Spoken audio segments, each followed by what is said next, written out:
Sunday, August 13th, 1961. Berlin goes to sleep as one city. It wakes up divided. In the early hours of the morning, just after midnight, something unprecedented happens.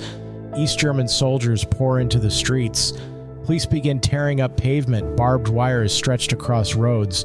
Train lines are severed. Border crossings are blocked. Berliners wake to discover that streets they walked yesterday are now closed. Neighborhoods they moved freely through are now separated by barriers. Some discover something worse. Their relatives are now on the other side of a border they may never be allowed to cross again. A mother separated from her child, a husband separated from his wife, a person separated from their job, their home, their life, all overnight. The Berlin Wall, it's remembered as the defining physical symbol of the Cold War, the concrete barrier that separated East from West, communist from capitalist. But that's not quite the full story. The Berlin Wall wasn't primarily built to keep Western capitalism out of East Germany. It was built because East Germany was losing its own people. Its citizens were fleeing, and the East German government was willing to build a wall and kill anyone who tried to cross it to keep them in. I'm Keith Conrad, and this is Sidequests. Today, August 13th, 1961, the Berlin Wall. How Cold War tensions reached the point where a government decided the only way to keep its citizens was to build a wall around them. How geography, ideology, and desperation created one of the most enduring symbols of the 20th century. To understand why the Berlin Wall was built, you need to understand how Berlin ended up inside East Germany in the first place. May 1945, Nazi Germany surrenders. The war in Europe ends. The Allies, America, Britain, France, and the Soviet Union have won. Now they have to figure out what to do with Germany. They decide to divide it into 4 occupation zones. Each Allied power gets a zone to occupy and administer. It's a reasonable solution. 4 victors, 4 zones. Everyone has a say in Germany's future, but there's a geographic problem. Berlin, Germany's capital, it's deep inside Soviet territory, deep inside what will become the Soviet occupation zone. But Berlin is the capital. It deserves special treatment. So Berlin itself is also divided into 4 sectors. An American sector, a British sector, a French sector, a Soviet sector. So you have this strange situation. West Berlin, the American, British, and French sectors combined, is an island of Western occupation deep inside Soviet territory. It's geographically anomalous. It's politically dangerous. It's a pressure point where the Cold War could explode into hot war. By 1949, the temporary occupation zones become permanent. The American, British, and French zones merge into the Federal Republic of Germany, West Germany, a democratic capitalist state aligned with the West. The Soviet zone becomes the German Democratic Republic, East Germany, a communist state aligned with the Soviet Union. West Berlin, the Western zones within Berlin, becomes essentially a Western island surrounded by communist East Germany. It's a strange arrangement, dangerous, but it's the arrangement that emerges from the Cold War division of Europe. But here's the problem for East Germany. People don't want to stay. Between 1949 and 1961, roughly 2.5 to 3 million East Germans leave for the West. That's almost 20% of East Germany's population leaving. Why? Because life is better in the West. More freedoms, more opportunities, more food, more hope. And there's a loophole in the Iron Curtain. The border between East and West Germany becomes increasingly fortified, increasingly difficult to cross. By the 1950s, you can't simply walk from East Germany to West Germany, but Berlin remains the escape hatch. An East German can travel into East Berlin, cross into West Berlin, and from West Berlin fly to West Germany. Escape achieved. So millions use Berlin as their exit door. Berlin becomes the way out. But here's what makes it worse for East Germany. It's not just people leaving. It's a specific kind of people. Young people, educated people, doctors, engineers, teachers, skilled workers. The people East Germany needs to build a functioning economy are fleeing. East Germany isn't simply losing population, it's losing its future. Its talented people, its hope. By mid-1961, the situation is unsustainable. East Germany's economy is suffering, its population is shrinking, its government is destabilizing. Walter Ulbricht is the leader of East Germany. On June 15, 1961, he's asked about rumors.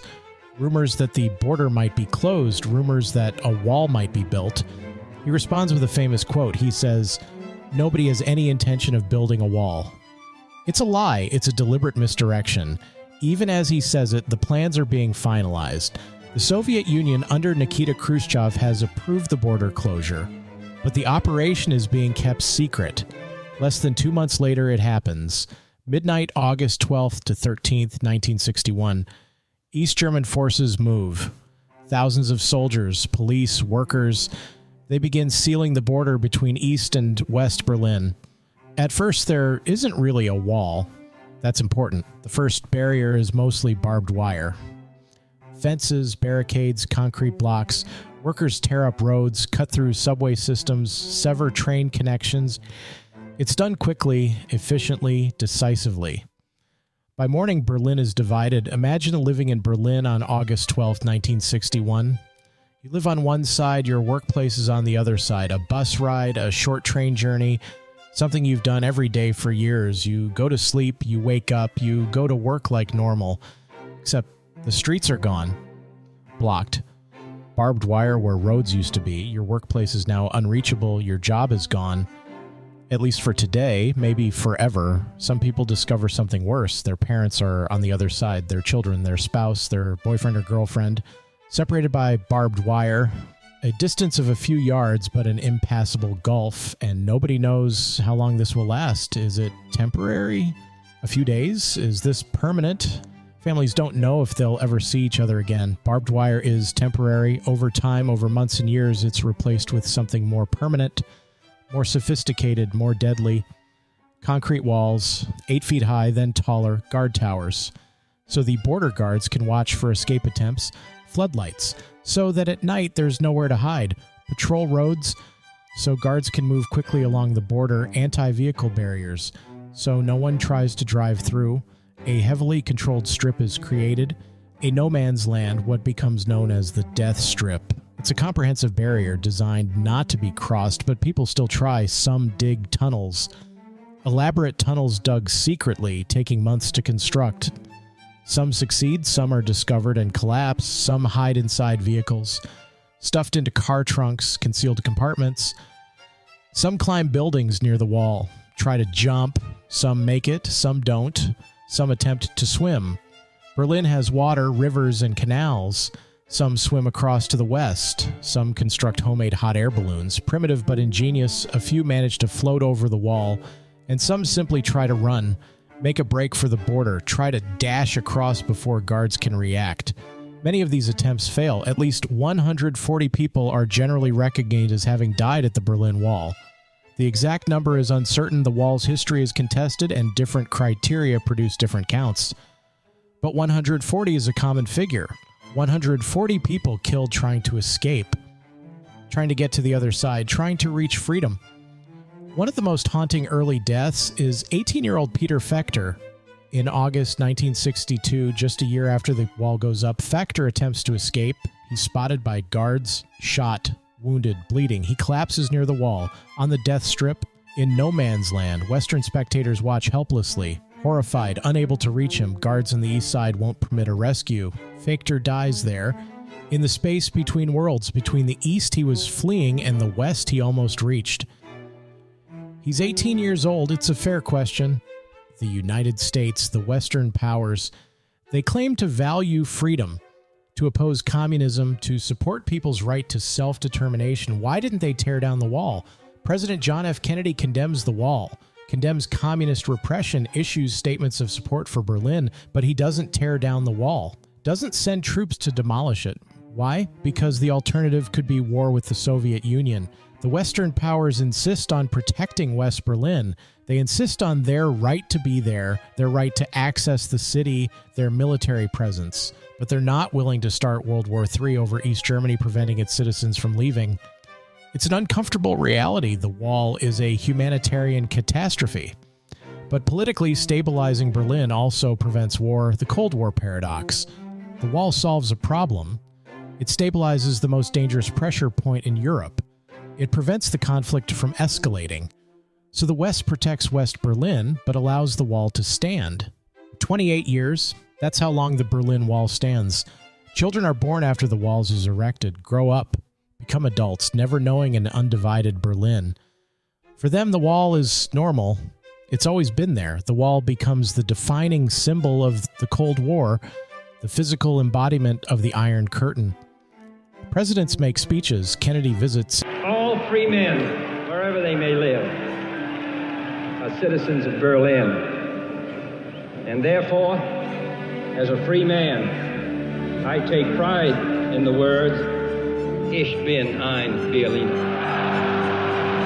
Showing solidarity with divided Berlin, Ronald Reagan visits in 1987.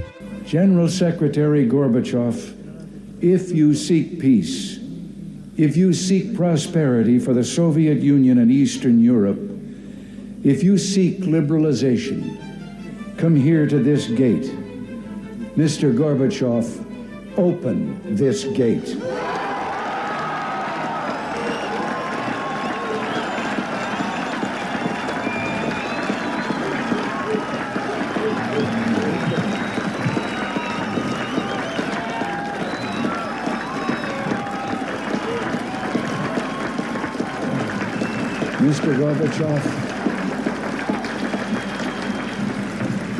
Mr. Gorbachev, tear down this wall. A dramatic moment. A president challenging communism at the very symbol of it. But few imagine how quickly it will actually happen. Just 2 years after Reagan's speech, something unexpected happens. Communist governments across Eastern Europe begin collapsing, one by one. Quickly, the Soviet Union under Gorbachev doesn't intervene militarily, allows the dominoes to fall, and on November 9th, 1989, 28 years after it was built, the Berlin Wall falls. The story of its collapse is almost as remarkable as the story of its construction. A confused press conference, an announcement about border procedures, a misunderstanding about when new regulations take effect, crowds of East Berliners gather at checkpoints, guards overwhelmed and uncertain of their orders eventually open the gates. Thousands of people pour through into West Berlin, into the West, some weeping, some celebrating. What tanks and armies and political will couldn't accomplish for 28 years happens in hours because of confusion and crowds and the collapse of the system that built the wall. The Berlin Wall is often described as something that separated East from West, separated communism from capitalism, separated the Soviet bloc from the free world. That's true, but it misses the most important point. The wall wasn't primarily designed to keep Western capitalism out. It was designed to keep East Germans in. It was a wall built by a government against its own people, to prevent them from leaving, to trap them inside. That's what makes it different. That's what makes it significant. The wall is ideology transformed into concrete and barbed wire. You could see it, touch it, stand on one side and see your family on the other. And for 28 years, crossing those few yards, crossing that barrier could cost you your life. Today, fragments of the Berlin Wall still stand, preserved as memorials, preserved to remind people what happened. The division lasted 28 years, longer than World War II. It separated families, separated a city, separated a nation, and it became the defining symbol of an entire era. The Cold War's most visible, most tangible, most concrete manifestation. When people think of the Cold War, they often think of the Berlin Wall. Not because it was the most important thing about the Cold War, it wasn't, but because you could see it, understand it, feel it. The wall was ideology made visible. August 13th, 1961. Berlin wakes up divided. 28 years later, November 9th, 1989, it wakes up united again. In between, millions of people lived with division, with separation, with the knowledge that crossing a few yards of space could mean death. The Berlin Wall represented many things: Cold War tensions, communist repression, the difficulty of dividing a city and a nation. But mostly it represented one fundamental truth: a government so afraid of losing its people that it built a wall to keep them in. That wall stood for 28 years, until the system that built it collapsed, until the people on both sides finally reclaimed their city. For the end of that story, Andrew Heaton did a great episode of his podcast, The Political Orphanage, on the fall of the Berlin Wall. It's amazing and worth listening to. I'll have a link to it in the show notes. I'm Keith Conrad. Thanks for listening to Sidequests.